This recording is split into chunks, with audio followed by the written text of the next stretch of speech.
Schwabauer making another move for it, diving up the inside into the bus stop. He'll get the spot. Can Chin make it back, heading through the carousel? The top three now separated by about a 1/10 of a second. Here comes Egan back to the inside of Chin. Gonna quickly turn to the outside as they enter the boot, trying to make it 3 wide with Stefan Schlacher as they head back to the boot.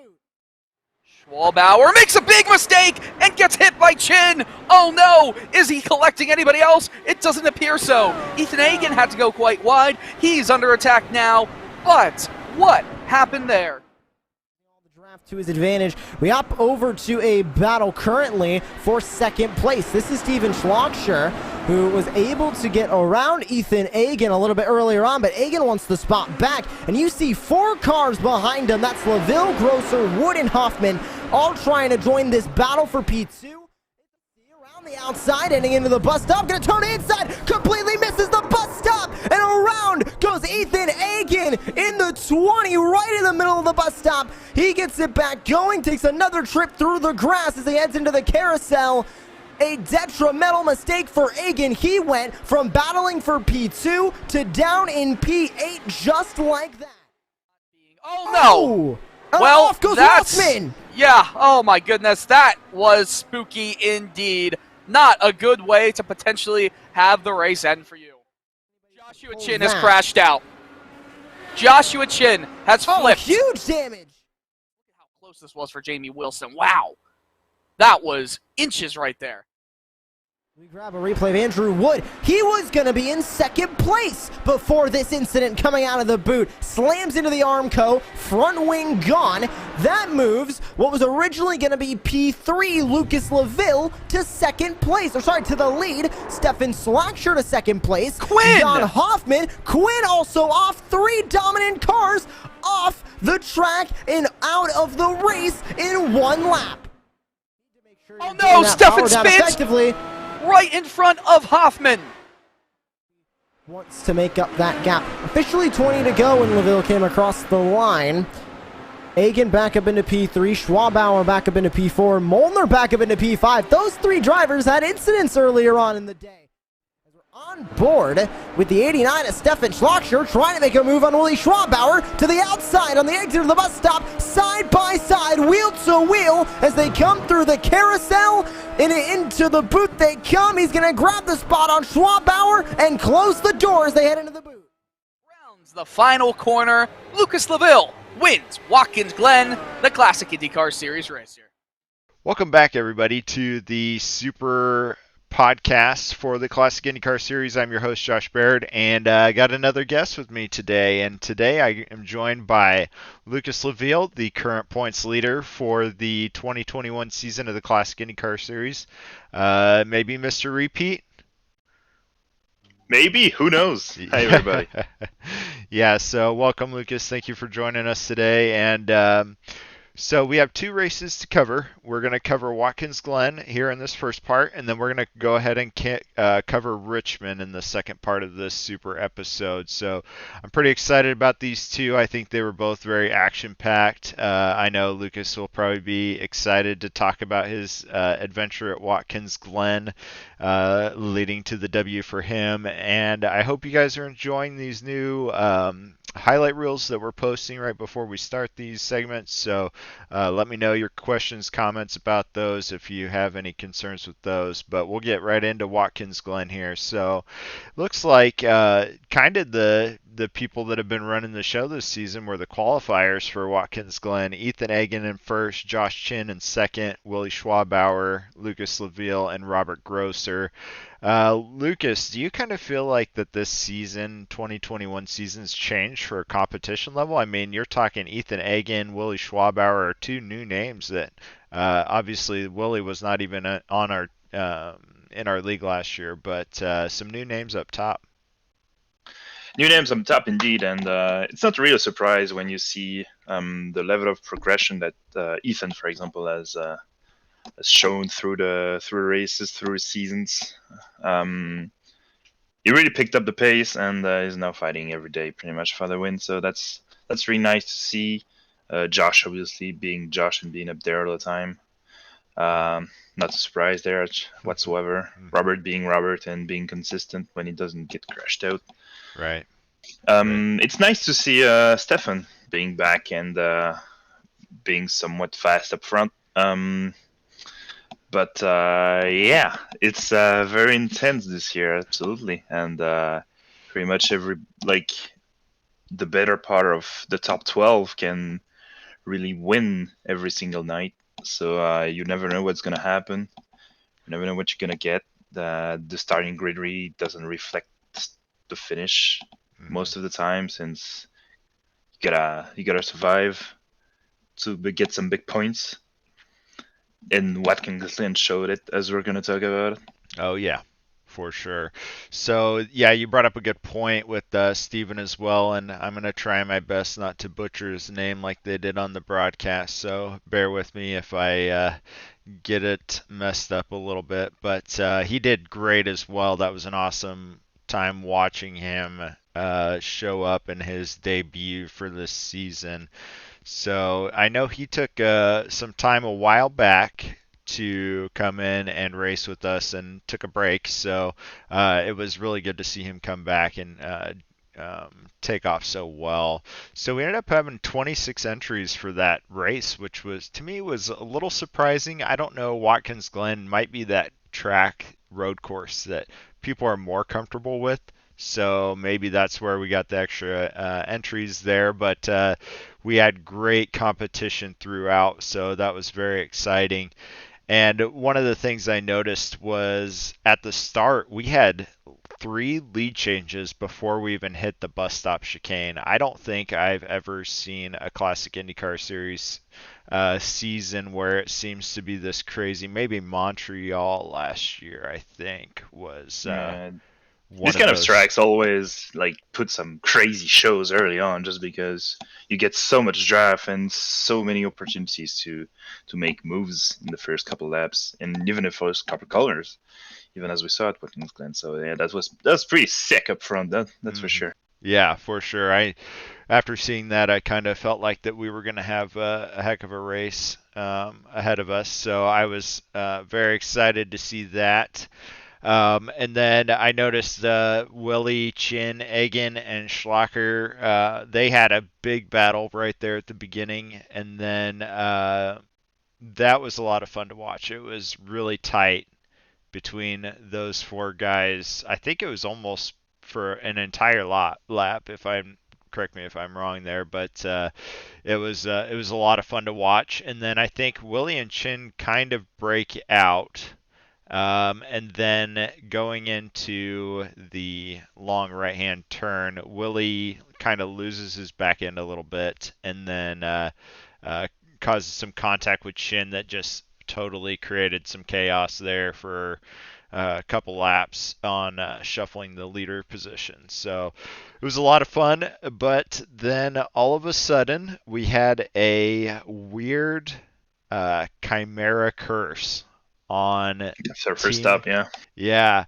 And I want to take a second. We'll listen into this little clip that I put together and listen into how the announcers discuss this incident. To do possible for maybe one of the lower runners in this field, but not expecting anybody Joshua to pull Chin that. has crashed out. Joshua Chin has flipped. Huge damage. I believe this was potentially contact with Jonathan Diggs, who came out of the pits right in front of him and was going to be a provisional lap down. We'll check out the replay here. He just lost it. He just completely lost it.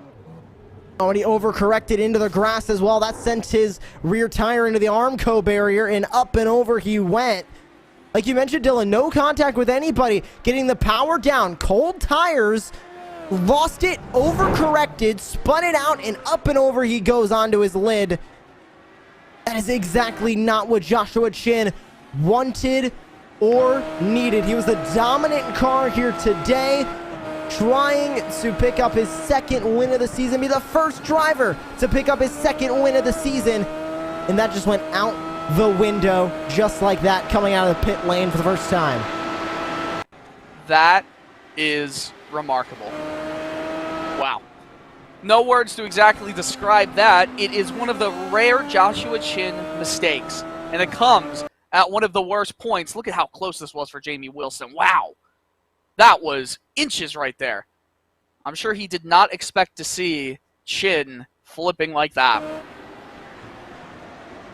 Well, now, this is going to severely help out Lucas LaVille. He now has the lead. We grab a replay of Andrew Wood. He was going to be in second place before this incident coming out of the boot. Slams into the Armco, front wing gone. That moves what was originally going to be P3, Lucas LaVille, to second place. Or sorry, to the lead. Stefan Slackshire to second place. Quinn! Jan Hoffman. Quinn also off. 3 dominant cars off the track and out of the race in 1 lap. Well, the RaceBot TV replay system never misses a beat. We'll check out what exactly happened here. Off camber. Oh, what? He just completely lost it. Same thing with the car in front of him. I almost wonder if he saw the car in front and it spooked him. So now leading, it's Lucas. All right, Lucas. So we just got done watching or listening in on that clip. Chin crashed. Wilson nearly missed. Chin crashing coming out of the pits. Yeah, that was pretty crazy. Oh yeah, like slow motion Matrix style replay right there. And then Wood spins out, and then Quinn spins out. It was insane to see it. I almost thought that they just put some sort of clip compilation together, but it was all in the same lap. I wonder, maybe can you give some possible analysis on what you think may have happened there? Do you think they just all had the same lapse in judgment, or was it maybe the clouds came out, tires got... Yeah, I don't know. I mean, like, Josh made mistake out of the pits, putting the power down on cold tires and lost it there. Andrew and Liam were later in the lap, coming back and from the boot, so I like maybe too hard on the throttle, cold tires as well, since it was after the stops. Mm-hmm. I don't know. It's just so weird. Maybe they got like a bit confused on the radio with everybody wrecking out and like paying attention to strategies and all that. But it's weird. But you know, I'll definitely take it personally. But yeah, that definitely shuffled the race on its head for the second time of the day after the incident between Willie and Josh at the beginning, as we mentioned already. Mm-hmm. So that was a big point during the race, because really gaps started to grow after that, and that was a big moment for sure. Mm-hmm. Yeah, I agree with that. Well, Wilson actually ended up surviving that chaos and finished 7th for Chimera, but that was the largest or the highest finishing position for the team for that one. So definitely weird. I don't think I've ever seen a team go out in that sort of fashion. So it was a notable moment for me. And Oh yeah. then after that, we had the Steven Schlacher pass Willie Schwabauer to take the final podium spot. Yeah, for third place. worth to mention that Stefan had some issues in the pits and had a couple spins as well to put him back from a solid second place to I believe was 5th on track at that point, and then slowly crit back up and put some fast laps at the end. He has second fastest lap of the day, behind your race winner. Yours truly, huh? At the end of the day, yeah. But yeah, no, strong pace showed by Stefan for sure. Just have to eke out some mistakes. That's the name of the game in CIS anyways. Most of the time, the cleanest car will be up front. Yeah, for sure. I think that is one thing that we all struggle with on these road courses with this car. It just does not have very good stability. You can one lap you can take the exact same line and be fast, and then the next lap you're spinning. So you're talking a game of centimeters between your race ending and you finishing in a great position. So it definitely showed his what I want to say, his persistence, that he was able to come away on top and finish on that third step of the podium. So awesome to see that. After that, when Schlacher passed Schwabauer for the podium spot, it was kind of quiet the rest of the race. So not much more to talk about there. And then Yeah, Stefan finally, was charging, but Robert was good on time, so he yeah. just had to bring it home pretty much. Yeah, exactly. Robert did a great job. He kept under the radar for that race and was able to come away on the second spot of the podium. So, first of all, congratulations for your win at Watkins Glen. I think that was pretty big for you. That was your second race? Second, yeah. Yeah, and right now you are the only person that's won more than one race so far this season. So Indeed, I am. Yeah, that was pretty clutch for me this race overall. Yeah, like morale clutch as well. Mm-hmm. Okay. Yeah, definitely. Yeah, so you're doing well in the standings right now, thanks to that win at Watkins Glen. So with another pole award as well. So you're off to a great start so far this season. And how did Watkins Glen feel for you? Not at all what I expected. I was expecting more of a big draft train to settle, like pretty much was the early part of the race. Like we had the 4-car breakaway at the front with the 3 Vortex guys a bit further back. Just we just like saved fuel and saved our stuff pretty much early on, and that paid off for us as we managed to pass everybody that spun or had issues. But I mean, I was expecting people to be a bit closer, to be honest. The 10-second gap for the win seemed pretty big to me. I think we had only 7 cars. Yeah, 7 cars on the lead lap. That's not much with 26 stars, but it is what it is. I feel like people managed to do their best. We had like 15 finishers, I believe it was, and 7 cars on the lap, 13 cars 1 lap down or less. So half the field in 3 minutes, pretty much. Yeah, I was expecting the draft to play a bigger factor, but it wasn't, and that's not really a surprise. That shouldn't be too much of a surprise, actually, when you know how this car races and the whole like little effect the draft has overall at the road courses. Right. Yeah, I do agree with you there. I did find myself in sometimes where I was stuck in trains of 3 or 4 guys because it was such close competition. I couldn't even relax a bit. I know I had one incident that kind of put me down towards the bottom there, towards the end.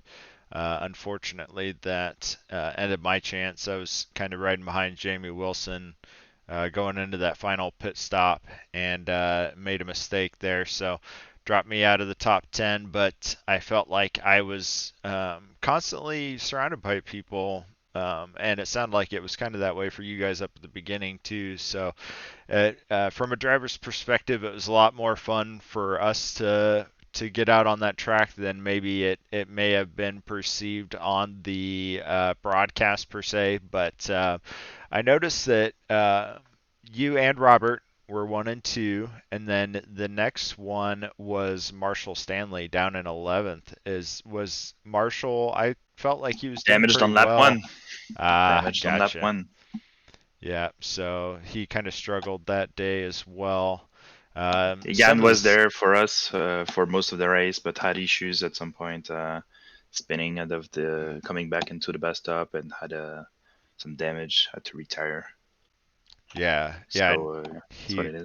Yeah, I saw that he was down there in 16th as well. So Vortex had some highs and some lows, it seems like, from that day. So Jan managed to get some redemption at Richmond. Yes, exactly. I'm very excited to talk about Richmond because that was such a wild race to review and watch. So had a lot of fun with that. When it comes to Watkins Glen, it was definitely a big day for you and Robert. Robert, was that his first podium of the season? He's been hit with some pretty bad luck lately. Yeah, Indeed, he yeah. has. So just going back really quick, I think that was his first podium of the season. So I'm sure he definitely appreciated that from a points perspective. That I'm sure that gave him a huge boost of morale going into Richmond there. I do agree Mhm. with you. I think he's struggled with a lot of bad luck so far this season. It's funny though, because I do feel like a lot of people have had bad luck this season, like uh, Johnny Garrett, a Yeah. guy that I was kind of expecting to see a couple poles from, or not poles, a couple of podiums from, being Yeah. SRC Hmm. with Ethan Agan so far this season. Josh Chin is another one that seems like he's had a run of bad luck so far this season. I think there's a couple other people that I feel like that have not really had the season that they were expecting to have because Yeah. they're Yeah. good guys, just the dice not rolling their way so far this season. So I'm looking Yeah. Yeah. forward to Absolutely. seeing the second half because I feel like guys that may have been having some bad luck this first half may show up and Yeah. start becoming in the spotlight second half of the season. Yeah. Yeah. One guy I'm expecting to step up a bit more is Matt Molnar as well. Very good sixth place finish at the Glen. He's got one top five as well. And he's been getting stronger and stronger, especially this year. Is even more noticeable. He had a very good race at Long Beach, and Hmm. he only lost, I think, third at the end of the day, just on strategy at the end. So, he got overcut. So yeah, I'm really excited to see what Matt can bring to the league moving forward because he's been one of the guys that's really improved this year. Not counting Ethan, obviously for obvious reasons. Hmm. Hmm. Yeah, Ethan Agan, he's great. He had quite a few opportunities last year that didn't pan out for him. So this year, I think he's getting more of that put together. Matt Molnar, huge step up in improvement from last season. I'm very impressed with him, and rooting for him as one of the underdogs to come in and shake things up for us. Marshall Stanley, I also feel like has quite a bit of potential to come in and make some waves. I think he's also run into some bad luck as well. Yeah. So, and then obviously we got our typical group of people that usually show up week in and week out. So it's going to be fun to Yeah. see how the second half of this season Hmm. goes. Andrew S Wood, so Yep, these Andrew guys Wood. group, Aitken, Hmm. Yep. yourself. Stefan Schlacker. Yeah, we'll see whenever he shows up again. I think he's motivated for Michigan, so Mm, that's that at least. So okay. yeah, we'll see. We'll see. I mean, for road courses at least, we got a strong group of up to 10 people up front now that can really shake things out every day, pretty much. Hmm. So that's very exciting. Yeah, and another person I want to honorable mention for Watkins Glen as well as Willie Schwabauer, rookie Yeah. coming in and top five finishes. He's fourth in points right now. And I think he's very consistent. And he claims to be not a very good oval driver, but yet he's getting some high finishes in those ovals as well. So I really look forward to seeing how the second half of the season is going to go, just based on how many people and how many different positions or how many people have been on the podium so far this season, or we expect to be on the podium at some point of this season. Yeah, yeah. So yeah, it's going to be a lot of fun seeing where we go. I think moment of the race, we're going to go ahead and give that to the battle between Willie, Chin, Egan, and Schlacker. I think Yeah. that was huge. It was a lot of fun. I think we may have had a broadcaster squeak or lose his voice trying to keep up with the action for that. But it was a lot of fun to watch that race. And then for impressive driving performance award, we're definitely giving that to Steven Schlacker for Watkins Glen. I think for his debut race of the season to come out there and finish on the third step of the podium was spectacular to watch. He did a great job all day just fighting to be in that position to maybe not for the win at the end, but to be on the podium. So congratulations to him for that. Any other follow-up thoughts on maybe like Steven Schlocker's? Yeah, Stefan did really great. I mean, fighting up front, up four early on, made his way through to be fighting, and had his issues, but came back. Was pretty quick on the survivors at the end, but fell a bit short of second place. But yeah, still very excellent comeback race, and look out for him for the next few road races, because he's going to be a force to be reckoned with. Yeah, most definitely. Yeah, so I think Watkins Glen was overall testament of how this season's going so far. I think 2021's kind of been the most competitive season that we've had so far in the Classic IndyCar Series, and so this second half of the season is going to be so fun to watch. I'm looking forward to it. I'm looking forward to it as a driver as well, not just as a spectator. But we're going to go ahead and take our next break, and then we will come back and talk about Richmond for a little bit. I think we have a lot to cover with this one, considering we broke some records and we had some action. So here we go to take our break. ESports TV is made for gamers by gamers. Over the course of the last several years, video games have become a vital spectator sport, with single events pulling in millions of viewers. This channel was launched to design to meet a demand for the round-the-clock coverage of esports athletes and gaming franchises from an insider perspective. ESTV is the first ever dedicated channel for esports and gaming personalities. Check out ESTV.co for more details.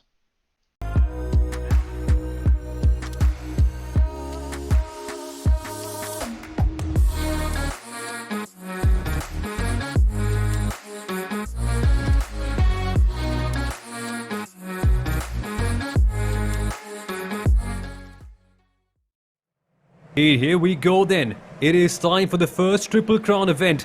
Barney the flagman with the green flag up in the air. Green, green, green. Off we go at Richmond. Had the opportunity to do so, and now there's a spin. McBride is off. The Team Chimera car finds himself right there in the wall to the inside line. Caution. And there we go. First caution of the day on lap number 34. It is Baird who's had that incident. Third position. This is going to hold up this pack a little bit more. Todd Novosad looking to take advantage here. Novosad sends one down the inside of Willie Schwabauer, but that is opportunistic. Willie has to go on the outside line. He's got no other choice. But down the inside, that's where the grip is. That is where the confidence is. The pack racing is getting a bit too frantic. Jamie Wilson, by the way, has taken the best advantage of this. But things are getting rather dicey here, aren't they, Justin? Making a bit of contact there, trying to find the hole to the bottom. That was Hoffman diving it in. Trouble down the backstretch. One car hitting the wall, Jonathan Diggs. That's the problem. That's the problem with having a loose car. Joshua Chin nearly losing it at the exit right there. His teammate, meanwhile, Andrew Wood, moving on and making a move on Grosser, who hits the wall. Big incident right here. That was Lambert who hit the wall, and that's going to bring us under a caution again. Yellow flag is out here. And it's Don Day, who we were seeing before, battling just moments ago with some of those cars. And this time, it's a driver ending up losing it off of turn 2 again into the inside wall and ricocheting back up to the racing line. And this is the caution that some of the drivers were hoping for who stayed out before. Hoffman, especially, this is going to really help. Stanley as well, this is going to help. And is that Aitken? That is Aitken. Almost locks up getting into the pit lane, and that's Andrew Aitken leading the Masterclass Championship, bidding on the green flag, so something definitely not going right for him. Oh, in trouble for the 27 machine. The reason he came down initially, he hit the wall with the right side tires coming down off of turn 2. He just ended up having his race end because he crashed coming off the pit lane after 21 seconds of service. This entire run as Wilson's had some problems. That's his teammate. That's Joshua Chin's teammate. Wilson from Team Chimera on the grass right here. I think he bounced off the lap car of McEwen, who was taking a very shallow exit down the racetrack. Right there, you see the tire contact. Nowhere for LaVille to go as he ends up making hard contact with the front of his race car and significantly damaging the right front wing. 1/10 of a second as there's the caution. There we go. And this one is Rod Carpenter. Lap 183. That is caution number 5 of this race. Hard to try and maximize on this. Where did Weekly come from? Meanwhile, he has all of a sudden picked up the pace. Caleb Weekly is on fire right now. He's got the move on Marshall Stanley, who, remember, was in that battle for P number 3. He is picking up the pace with some intensity. Yeah, Weekly, I think, is going to go for the race lead here, in fact, for this point. Beautiful. You've got to love the fight back. You've got to love the spirit. And Joshua Chin, you can do whatever you want, but you can't take the lead away from him. He's going to fight down to the very end. Bill, Chin with the advantage, but not the preferred line. Remember, as the race goes on, the rubber comes to the outside line, but to no avail for Chin. The outside may be getting faster, but Weekly is even quicker. He is your new race leader. His teammate Andrew Wood is 14 seconds up ahead. And look at this! Oh, that's Weekly! Isn't that Weekly there?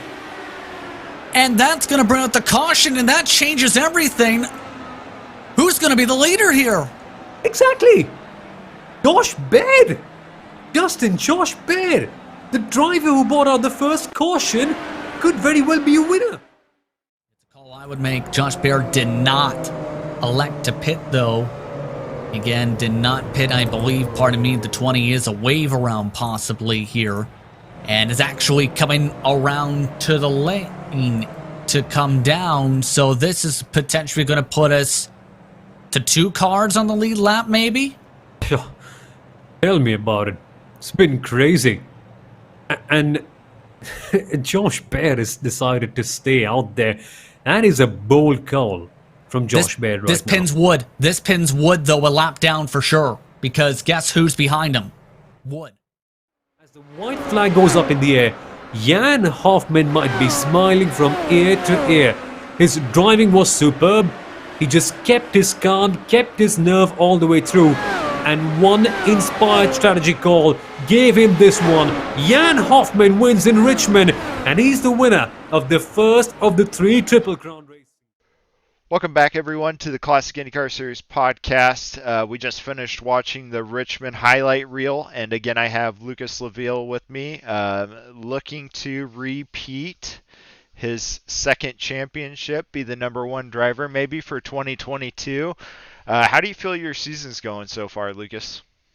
Well, I'm first in the standings, so I'll take that. But Richmond didn't really go as well as I wanted. Yeah. We'll talk about it in a minute. Or maybe we won't talk about it.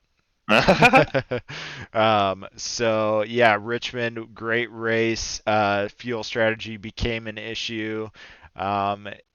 There was names up there that I would say, including, Caleb Weekly, myself, Jan Hoffman, all 3 of us traded spots for the top spot on the podium throughout that race. It was kind of crazy to see. And then Josh Chin obviously had his led the most laps, so he was on fire when he went out. But I think something happened in the race that changed it. I'm going to bet, based on how my race went, that Josh Chin went into fuel saving mode. And go ahead. Yeah, I feel like the fuel saving after caution, I think it was like 160 or something. I don't have the caution and the race recap in front of me as far as when the caution came out. But there was a very specific point where, at least that's what we worked out on the radio, where everybody pretty much went into fuel saving mode. And yeah, that was pretty crazy. This race had everything. Really, like, very heated battles up front and through the field. Like, we had comers and goers pretty much all race. We had very few cautions for like 6 yellows, 30 laps. It's still a lot, but for standards that this kind of tracks can provide, 6 yellows is really not that much, especially since we had such a big run at one point, close to green flag pit stops and all that. So yeah, that was pretty crazy. Yeah. And definitely that caution pretty much midway through with 130 to go really changed the whole race. And yeah, nearly we had like 6-7 people that were on target to make it, and everybody in this group pretty much could have won that race. Yeah, I agree. It was so fun to be a part of as a driver, so fun to watch as a spectator. I know I had my opportunity to at least sit on a podium, and I messed that up for myself. But starting off the top 5 qualifiers, Josh Chin, not surprised there. Felipe Lambert, though, he's kind of been a guy that's surprising me when it comes to these these qualification starts. This is the second time I think that he's started in the top 5, maybe third time even that he started in the top 5 so far. How is Felipe feeling about his season? Is very disappointed about the race results so far, because he's not shown the like, his final results hasn't shown the pace he could display during the races. He had a very strong show at Kansas as well, but ran into some issues. Same here, was up there early on, and he's the only one in Vortex pretty much putting work onto the Q set. That's why he's always up there and we're not. But yeah, I mean, is disappointed for sure. His race ended like 60 laps in, so Yeah. that's not what you wanna see. Yeah, I agree. It's been crazy to watch him do so well in his rookie season, if I'm not mistaken. If not, it's been a long time since he's been in the Classic IndyCar Series. So to see him qualifying so well, I would like to see him the second half of the season to cap off some of these races with a podium finish. But we had 3 Chimera cars qualify in the top 5. Andrew Wood in third place. Chimera looked very good in Richmond. Jan Hoffman from Vortex, and then Niall McBride from Chimera. So it was a Chimera Vortex sandwich, and I like to compare you guys to the Penske and the Chip Ganassi of the Classic IndyCar Series. So to see you guys up there fighting for the top 5 in this race is no big surprise to me. But so first, we even had Vortex in P6 at the start with Marshall. So 3 lanes, 3 first rows were Chimera inside, Vortex outside. That was pretty cool. So we'll call it the Chimera Vortex triple decker then. Oh yeah. So great job for you guys. I know in practice, Marshall Stanley, he was just running away from me. I was like, I put so much work into this setup going into Richmond because of that turn 2 spin issue. I thought I had it corrected. Obviously, the race proved me wrong, but yeah, it was a lot of work, and then to see Marshall flying around the track during practice had me a little concerned that it was not going to be a good race for Iconic, but the race had something else to say about that. Going into it, Niall McBride was doing pretty well, running towards the front. I can't remember his exact position, and I promise I'll take better notes going forward for some of these races. But he spun, did not cause a caution, but I think it kind of ended his day. If I remember correctly, suspension. Very early on, like 14 laps in, was the first retirement of the day. Yeah. Unfortunately, because he was running pretty strongly. Yeah. So I was a little disappointed to see that he was not able to finish it out because I felt he was going pretty quickly around the track and would have been a strong contender for a podium finish. I know Niall McBride deserves a break for some of the, some of the good opportunities he's had so far this season that have not panned out for him. So it was a little sad to see his struggles continue. And then the first caution came out, which was yours truly with the spin coming out of turn 2, of course. Turn 2 seemed to be the bear that got everybody spun out here at this track. It's just so hard to nail that apex properly because if you hit it just the wrong way, your car's going into that inside barrier. Luckily, my car, I was able to stop it without any damage, so just a caution for us for that one. And then going on a little bit later, we had kind of something I want to talk about a little bit, and I'm actually going to probably play this clip here for a little bit. Jan Hoffman and Willie Schwabauer were racing pretty tightly, and then going into turn 3, Hoffman and Schwabauer made some contact. Unfortunately, ended Schwabauer's day a little early, I believe. I don't think Hoffman retired. Did Hoffman retire with that No, incident? they didn't. They really didn't. They went on to win that. Oh yeah. Really Oh jeez. Yeah. Spacing that off. Yeah. So that is one. So let's go ahead and listen into that clip really quick.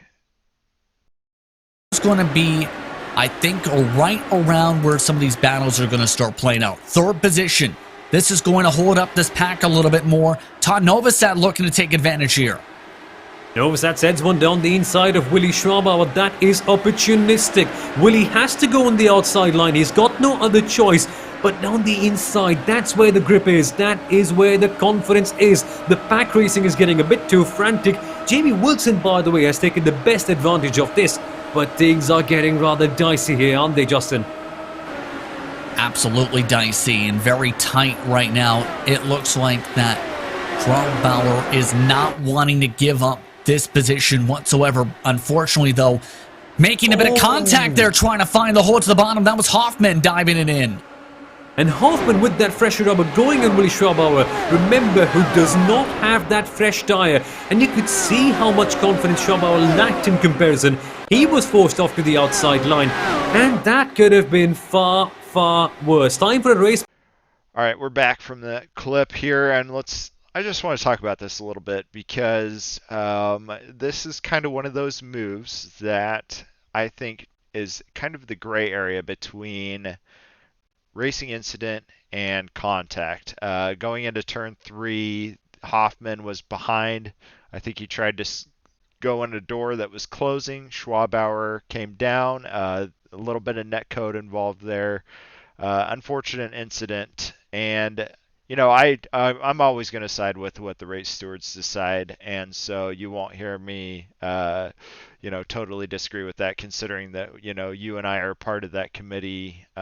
We have a lot of discussion in the background, but maybe you can help me get some insight here, is what do we decide, what is a racing incident and what is contact that needs to be addressed? Well, racing is like no one did like any blatant mistakes or like dove or ran into someone, not on purpose, but something that could have happened in any situation and on any corner pretty much. Mm-hmm. That's something that's hard racing pretty much. Mm-hmm. And I feel like that one kind of fills that gap.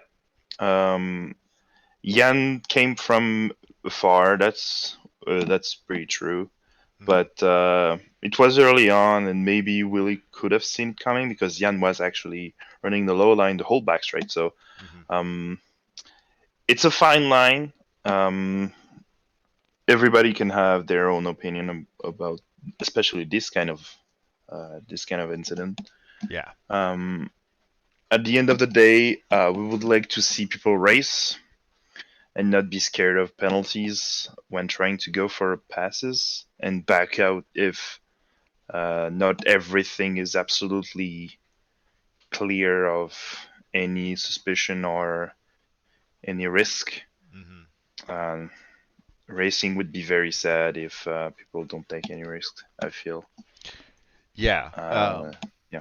I totally agree with you there. I think one of the things that we're trying to get with this penalty system as well is that if you're a clean driver and you make a mistake in a race, you may have a small penalty for that, but it really helps call out these guys that are getting 3 penalties every race, 5 penalties every race to make sure that they're not a problem on the track.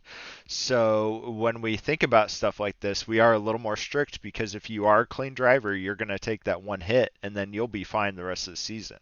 If you're not a clean driver and we see these week in and week out, then you will start paying for it as the season progresses. So I do think we are a little more strict when it comes to some of these moves, but I do also think that as a clean driver, you will be fine in the long run with some of these contacts that may be hard racing.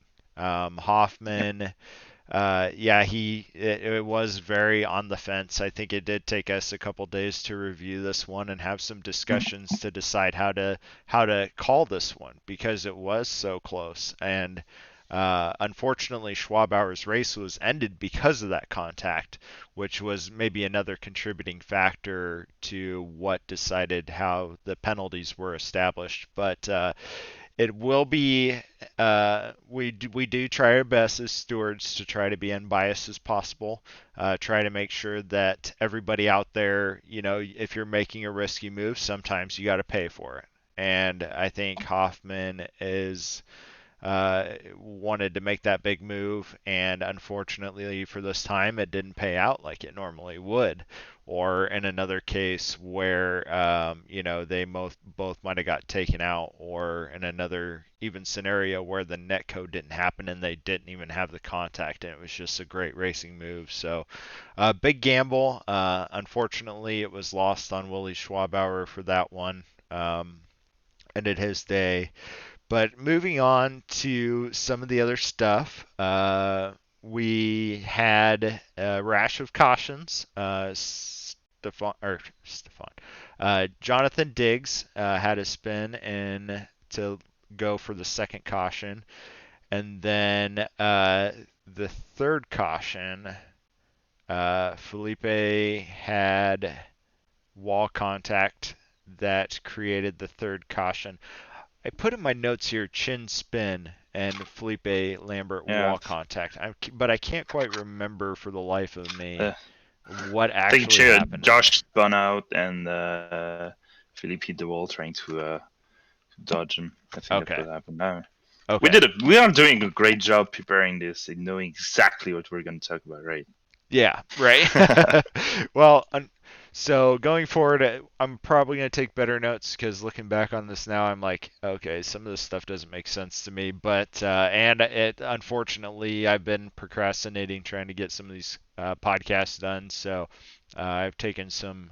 I've watched these up front, that's fresh in my head, and then the weeks go by and I go back and I look at it, I'm like, okay, that was not very smart of me to write that down that way. But going forward, I promise you guys this will be a little bit better, better notes, I'll have better conversations, but gotta get through this with me, so bear with us as we're trying to navigate this super podcast. Caution 4. Don Day had his spin, probably coming out of turn 2 as well. I think that seemed to be everybody's curse for that race. It was so funny for me because I literally spent the entire week practicing to get rid of that, and by Friday I was like trying to force my car to spin coming out of turn 2, thought I had it done, had it taken care of, and then race day changed my mind on that because I had 2 spins for some reason. So I don't know what the answer is for turn 2. I think just good driving, the cleanest driver wins. that. You have to compromise really at that track. You know that the way the banking falls on corner exit will make your car lose if you put too much on the right rear. So you have to lift off a little bit, compromise the set, and be strong on entry to compensate. That's it. That's pretty much it. You have to. You can't be flat out at Richmond. Oh yeah. But you're gonna die. Yeah, no kidding. It was a tough night. I think even just everybody struggling with that turn too. Some of the newer guys, I think, got that realization. This is my second time at that track in this car, so I kind of remembered that from last time, but still couldn't overcome those issues. But an odd one after. Oh, no, actually, lap 26 is when Josh Chin takes over the 126. lead, and he starts running away with it. Like, I don't think it was As you would even expect cleose. from Josh. Yeah. Oh, yeah, I for mean, sure. He took off. The Chimera trio, like the duo of Andrew Wood and Josh was pretty strong up there. Hmm. We had Jan and Marshall and being able to follow. But yeah, I mean, the Chimera domination early in this race was as expected by most, and really showed how good of an oval team they are. Oh, yeah. Oh, yeah, for sure. I really appreciated watching that. I think Josh Shin was like, I almost thought he was taking it easy up front, and then once he got up front and took over the lead, he was just gone. It was amazing to watch how fast he was going around the track. But after that, Aiken took an early green flag stop, I thought. It was a little earlier it was definitely earlier than everybody else. But I thought it was a little early for that stop. And then once he came out of the pits, he spun out and wrecked, exiting the pits, which was quite a bit unfortunate. He had, let me see here. I'm going to go back to Watkins Glen really quick. Andrew Aiken. So he finished 8th in Watkins Glen, and he won at Motegi. So I feel like it was probably a disheartening day for Andrew Aiken to, after coming off a win in a top 10, to come out and wreck on a green flag stop in those pits. Yeah. But I don't blame him. Richmond was one of the most difficult, I think probably the most difficult pit exit that we'll experience of the season. this season. For sure. Solo grip on cold tires. That was crazy. Yeah, I think I was coming out of there on third gear. I was like, man, third gear map 8, you have to be very careful. I was like, I hope there's no green flag stops, because I'll probably be the one spinning and coming out of this exit here, because it kept catching me. I was getting so frustrated in practice trying to get that dialed in, but luckily for me, I didn't have to worry about any green flag stops. Unfortunately for Aitken, he did. That did not cause a caution, though.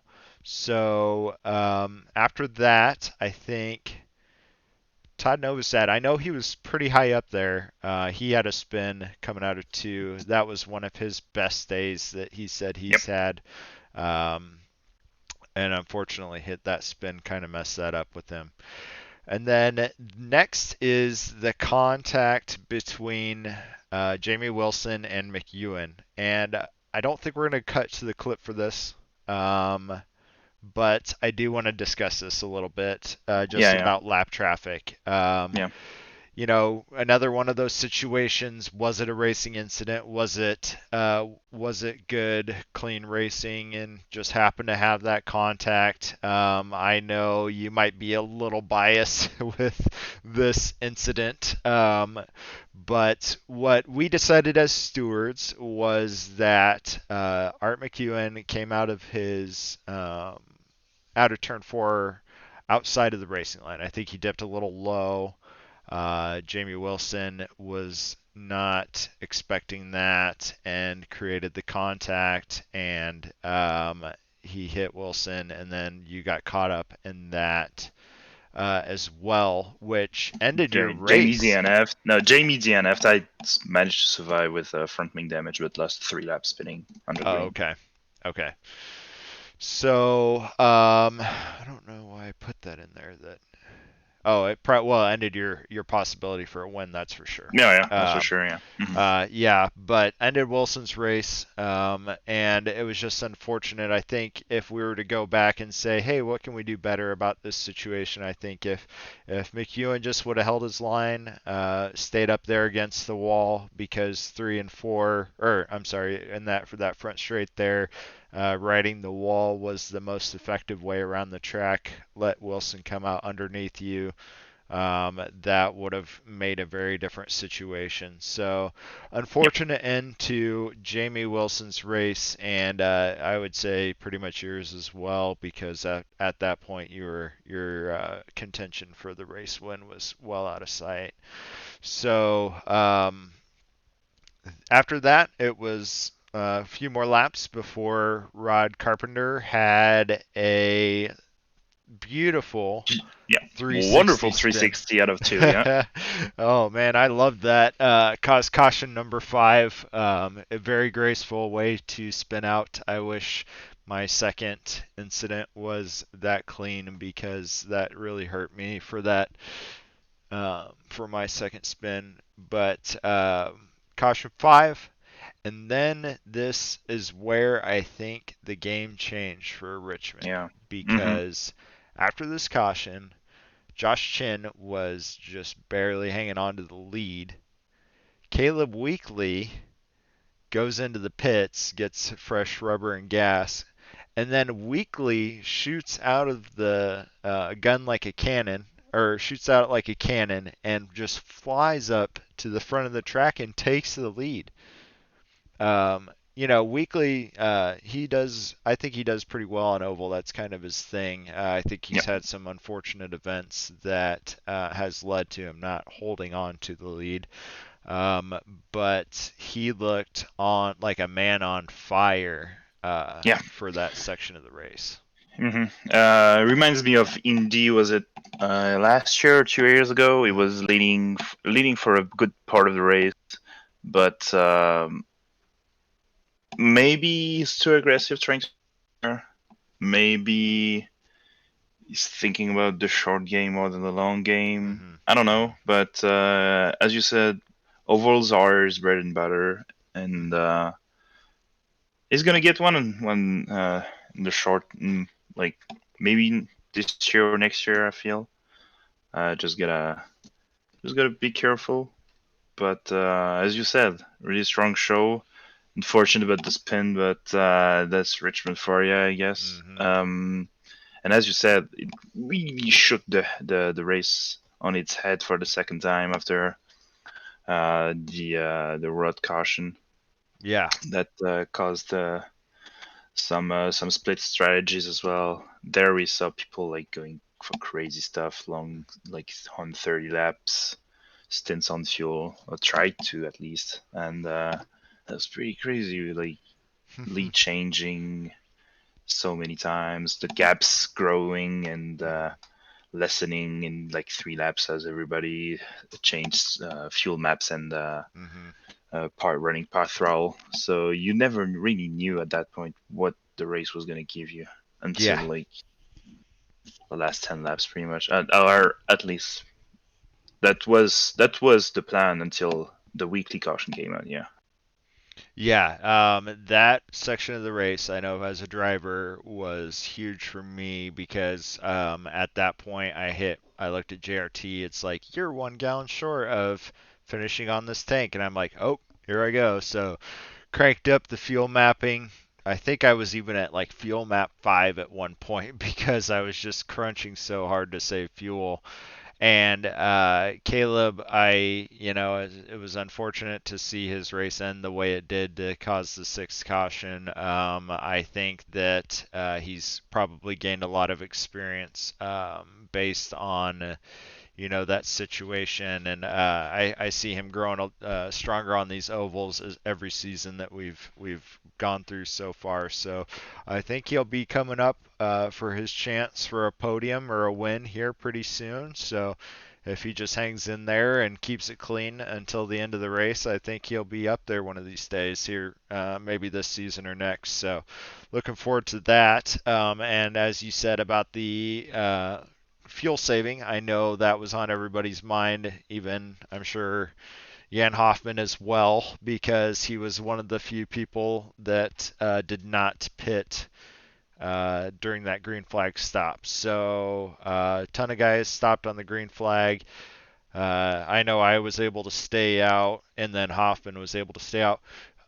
Wood, I think what happened with Wood was he pitted early on in that stint. He was one of the first guys, so he got kind of close to earning his lap back. Yeah. And then that caution came out. So just talking about that caution a little bit, because we actually had someone in there with us to talk about it, and I didn't know.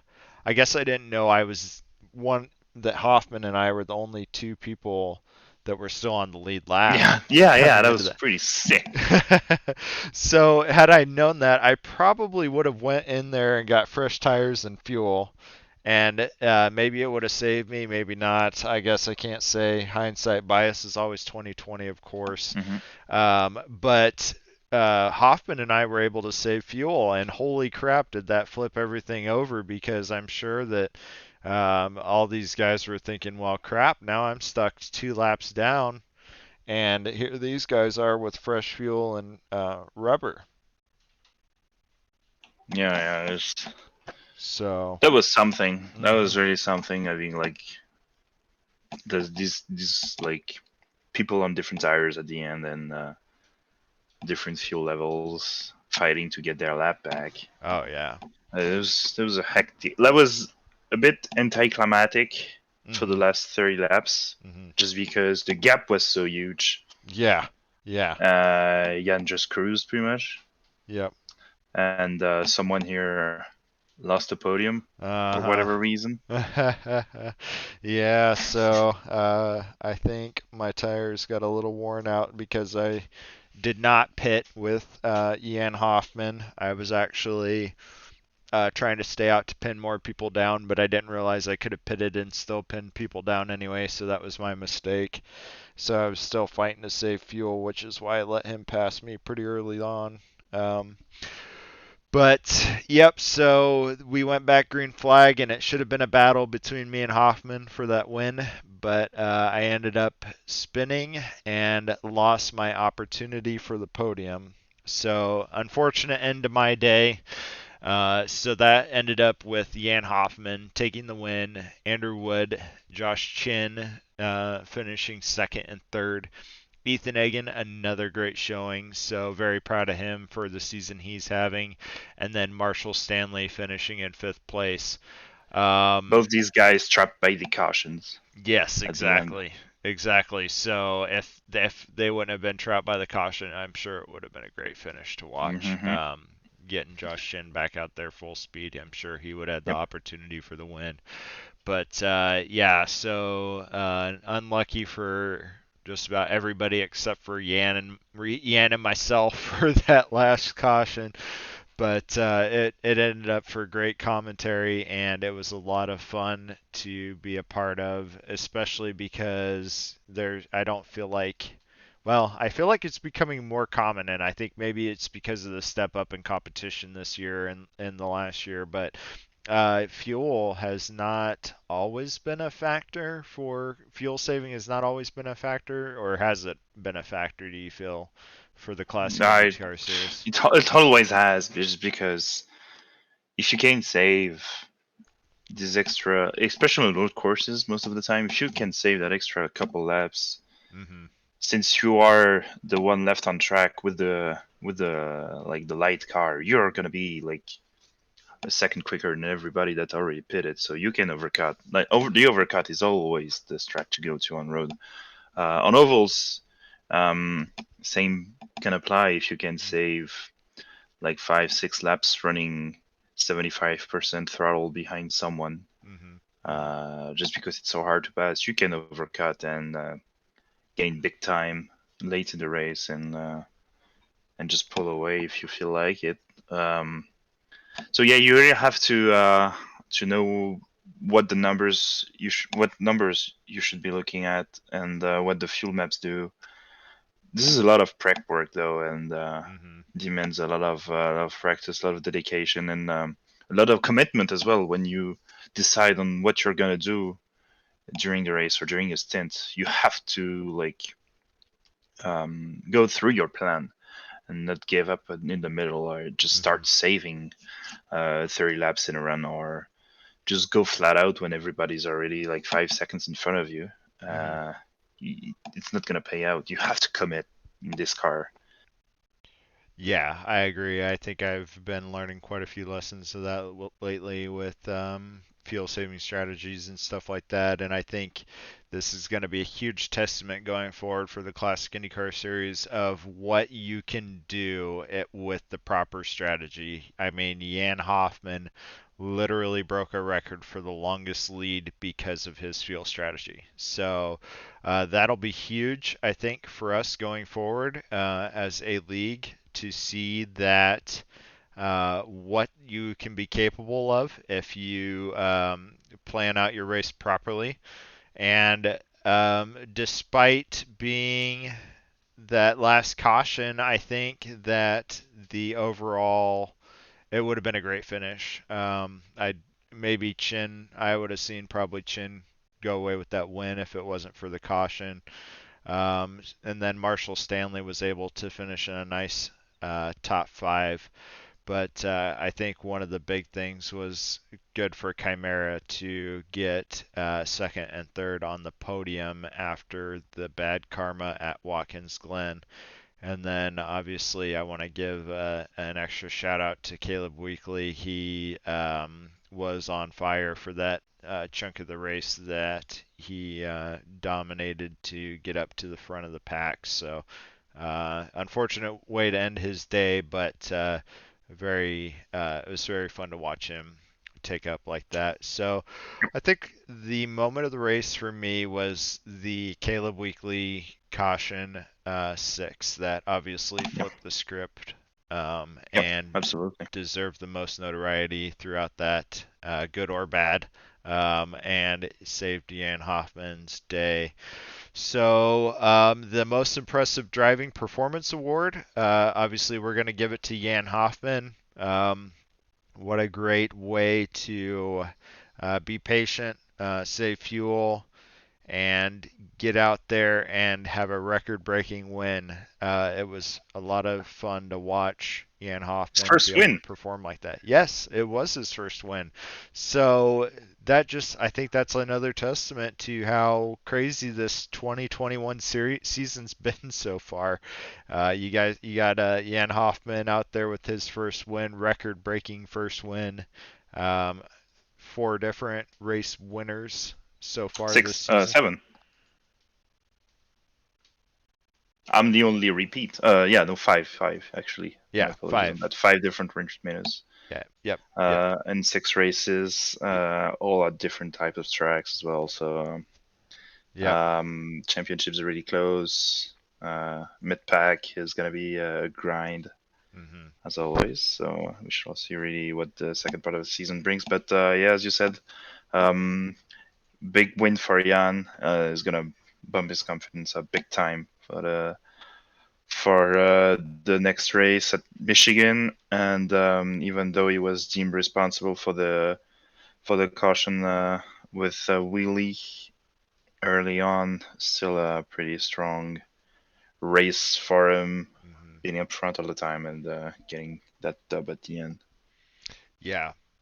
It's gonna be crazy going forward to seeing this. I mean, looking back at our calendar, you had a nice sweeping oval road course, and then back-to-back road courses with the street circuit, and then we went to a larger oval, Kansas Speedway. Then we took the unique Twin Ring Motegi Oval, followed by the nice fast-paced Watkins Glen, and then Richmond at night. So I think we've gotten a ton of variety, showing all the disciplines of IndyCar racing that we possibly can in the first part of the season, and it's proven to be quite the spectacle to watch it.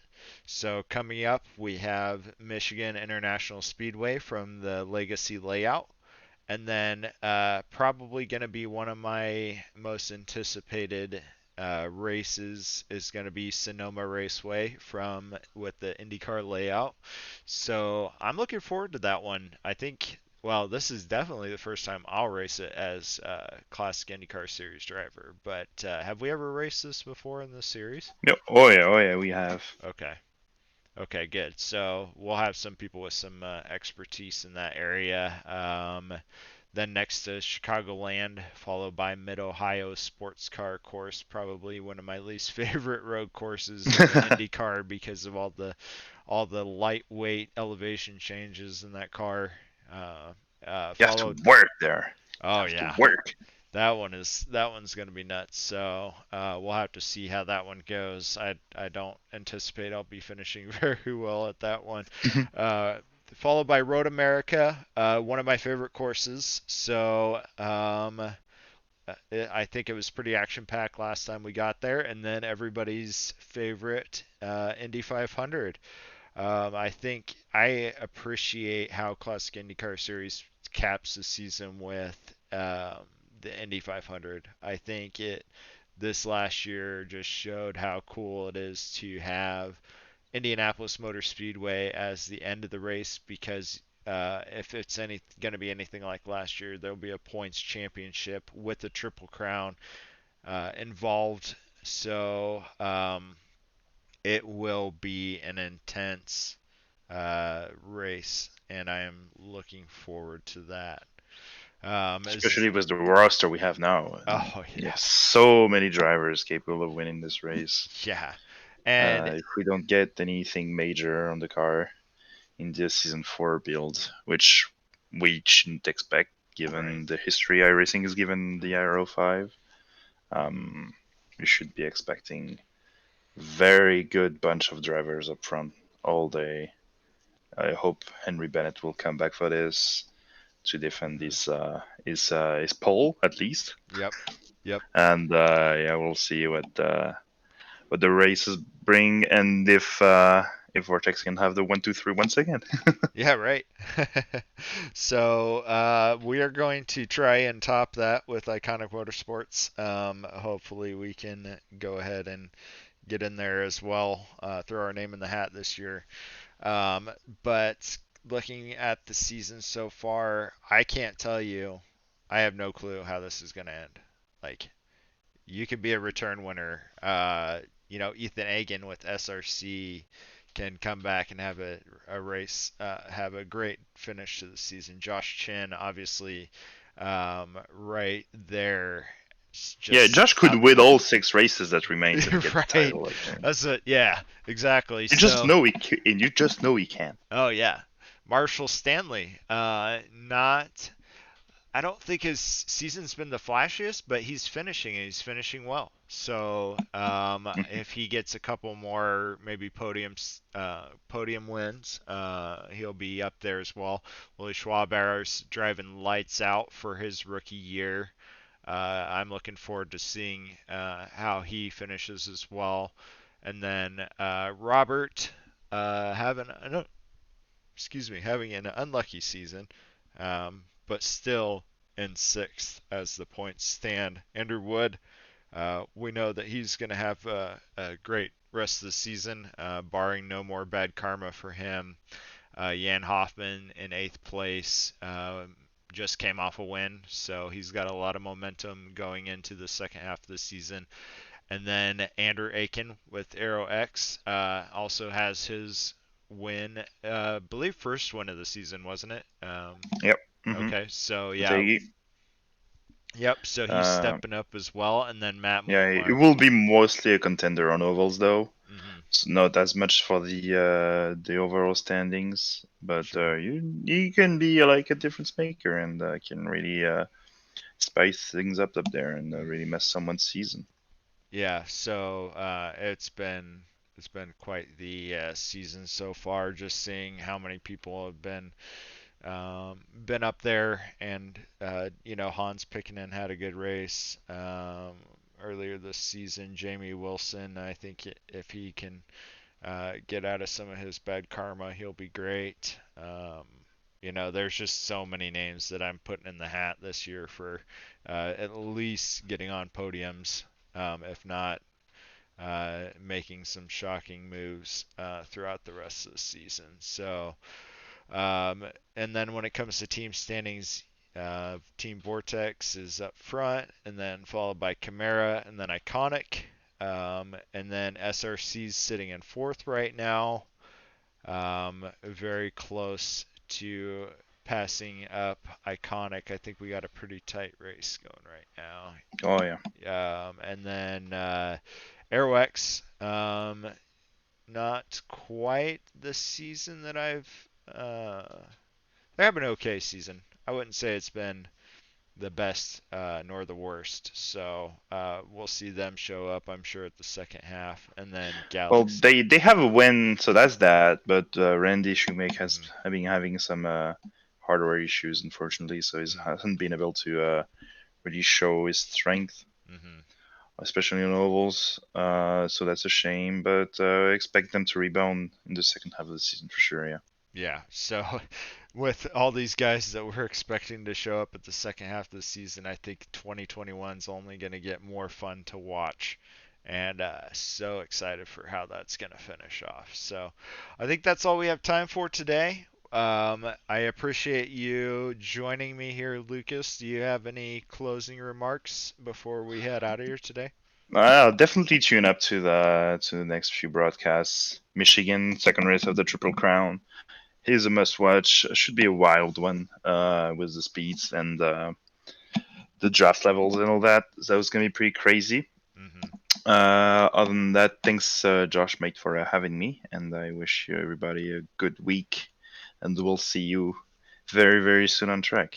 Yep, I agree. I will piggyback off everything you said. Don't forget, if you miss us live, go ahead and tune into us on ESTV. We really appreciate everything that those guys are doing for us this season. They are really stepping out in a big way to be able to bring new viewers to us. So we appreciate them for that. And we also appreciate all the other sponsors that help us throughout the season. We have Virtual Race Car Engineer. We have SimRace247.com has been being able to provide coverage for our season as well. So we appreciate them for that. And then IndyCar Ministry and I believe EDIFICE is the last one, if I'm not mistaken.